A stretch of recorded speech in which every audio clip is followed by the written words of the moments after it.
भजनलाल जी का शायद कई लोगों को नहीं पता होगा, जो नए दर्शक हैं हमारे जी। भजनलाल जी ऐसे मुख्यमंत्री हैं, रहे हैं, मतलब अब तो नहीं हमारे बीच, जिन्होंने सबसे पहला चुनाव सरपंच पद का चुनाव जीता जी। उसके बाद में ब्लॉक समिति के मेंबर का चुनाव जीता।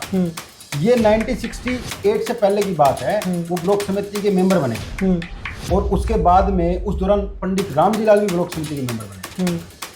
अब वो चेयरमैन बनने की जुगत में थे भजनलाल जी। कितना संघर्ष किया उन्होंने चुनाव में, एक सरपंच से लेके ब्लॉक समिति का मेंबर, और उसके बाद वो चेयरमैन बनने के लिए इधर उधर घूम रहे हैं। बिल्कुल। वो राम प्रसाद जी से मिले कि जी आपके जानकार है पंडित रामजी लाल जी, मेरे वोट दिलवा।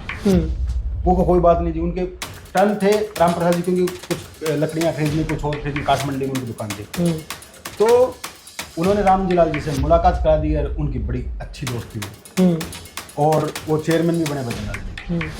और चंद्र प्रकाश जी उन्हीं रामजी लाल जी के भतीजे, जिन्होंने उनकी राजनीति को, जिस परिवार ने भजनलाल की राजनीति को पंख लगाए थे, वो काटे भी उसी परिवार ने। 56 साल का गढ़ टूट गया आपके यहाँ पर, क्या कहना चाहोगे, क्यों टूट गया गढ़ जी? देखो जी, गढ़ जब भी टूटते हैं ना, अहंकार में टूटते हैं। ये पता नहीं एक समीकरण सा रहा है कि भजन परिवार आईएएस से, रिटायर्ड आईएएस से तीसरी बार आ रहा है। जिस तरीके से लग रहा था कि कांग्रेस की सरकार बन रही है, तो जाट वोटरों को भी ये लगा कि भाई हुड्डा साहब मुख्यमंत्री बन रहे हैं, तो चंद्र प्रकाश को कहीं ना कहीं यहाँ पर जितवाएंगे तो उनको कैबिनेट रैंक तक पहुंचाने में बड़ी सपोर्ट मिलेगी, तो कहीं ना कहीं आदमपुर का विकास हो सकता है। जाट वोट है, या हम उसको जो बोलते हैं एंटी भजनलाल वोट है, जो भजनलाल को देना नहीं चाहते, वो कांग्रेस को देगा, जिसे वो जाट कैंडिडेट हो, जिसे नॉन जाट कैंडिडेट हो। नमस्कार, मैं कमल लोहान और आप देख रहे हैं city big news.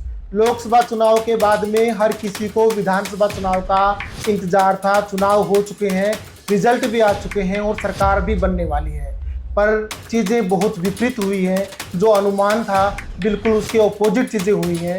Media report भी फेल हो गई, लोगों के आंकड़े भी फेल हो गए, जो बुद्धिजीवी थी उनकी बातें भी फेल हो गई। और इन्हीं सभी चीज़ों पर डिस्कस करने के लिए आज हमारे साथ जुड़े हुए हैं वरिष्ठ पत्रकार और एडवोकेट कुमार मुकेश जी।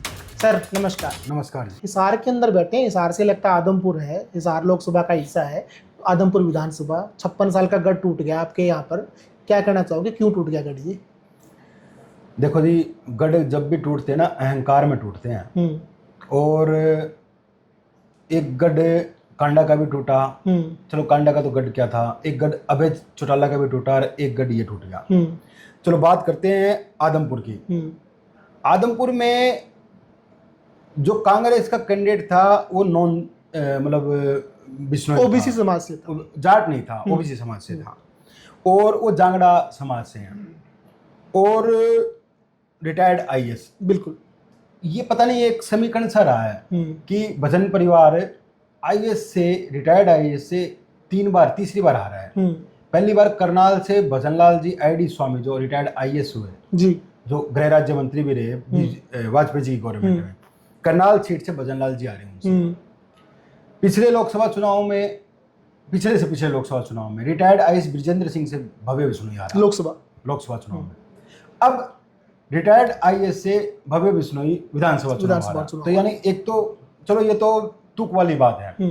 दूसरा बात क्या है कि जो पुराने जो लोग जुड़े हुए हैं भजनलाल जी से, वो बता रहे थे, एक हिसार के अंदर काठमंडी में एक दोस्त होते थे भजनलाल के, राम प्रसाद जी नाम शायद होगा उनका।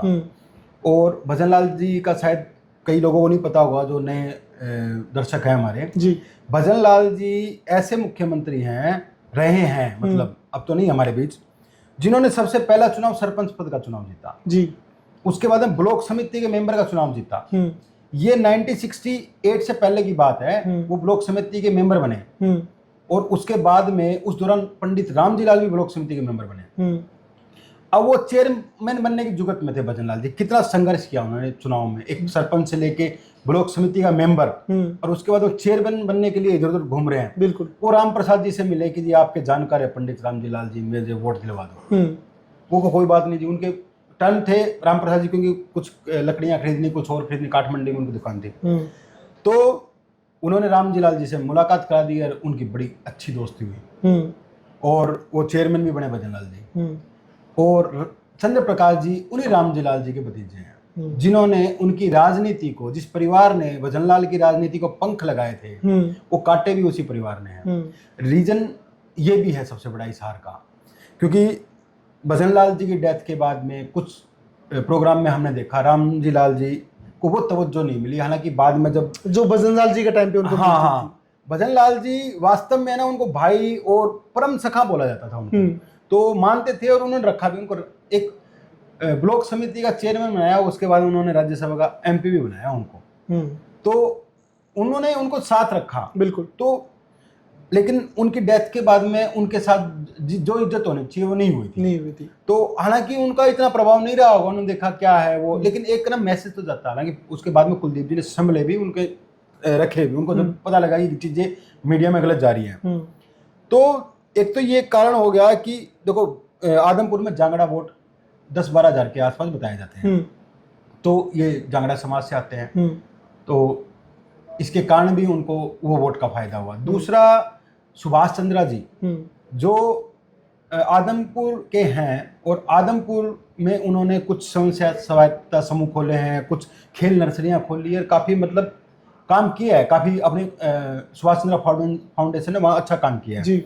तो उन्होंने भी कुलदीप बिश्नोई को छोड़ के चंद्र प्रकाश को समर्थन किया, उनके समर्थन में किया। तो क्या है वोट जीत हार जीत का अंतर थोड़ा सा ही था, और ये दो समीकरण उस अंतर को पाट रहा है। एक अंतर मैं भी बताना चाहूंगा कि जिस तरीके से लग रहा था कि कांग्रेस की सरकार बन रही है, तो जाट वोटरों को भी ये लगा कि भाई हुड्डा साहब मुख्यमंत्री बन रहे हैं, तो चंद्र प्रकाश को कहीं ना कहीं यहाँ पर जितवाएंगे तो इनको कैबिनेट रैंक तक पहुंचाने में बड़ी सपोर्ट मिलेगी, तो कहीं ना कहीं आदमपुर का विकास हो सकता है। ऐसा है जो जाट वोट है, या हम उसको जो बोलते हैं एंटी भजनलाल वोट है, जो भजनलाल को देना नहीं चाहते, वो कांग्रेस को देगा, जिसे वो जाट कैंडिडेट हो, जिसे नॉन जाट कैंडिडेट हो, वो भजनलाल को थोड़ी देगा। तो वो तो आना ही आना था, वो तो कोई उसमें दो राय नहीं थी। उस जो एक वोट बैंक था कांग्रेस का, उससे थोड़ा प्लस लेना था। वो प्लस वोट बैंक एक तो जांगड़ा कारण हो गया और दूसरा सुभाष चंद्रा जी की वजह से हो गया और जीत गए। चलो कुमार मुकेश जी, बहुत बहुत धन्यवाद हमसे जुड़ने के लिए और इस चर्चा के लिए। तो ये थे हमारे साथ वरिष्ठ पत्रकार कुमार मुकेश जी, जिनसे हमने पूरा हरियाणा विधानसभा चुनाव को लेकर खुलकर बात की, खुलकर चर्चा की। आने वाले टाइम में ही देख पाएंगे कि आखिर भाजपा सरकार अगले 5 साल में क्या नया करने वाली है इस हार के लिए, हरियाणा के लिए। तब तक जुड़े रहें सिटी बिग न्यूज़ के साथ। नमस्कार।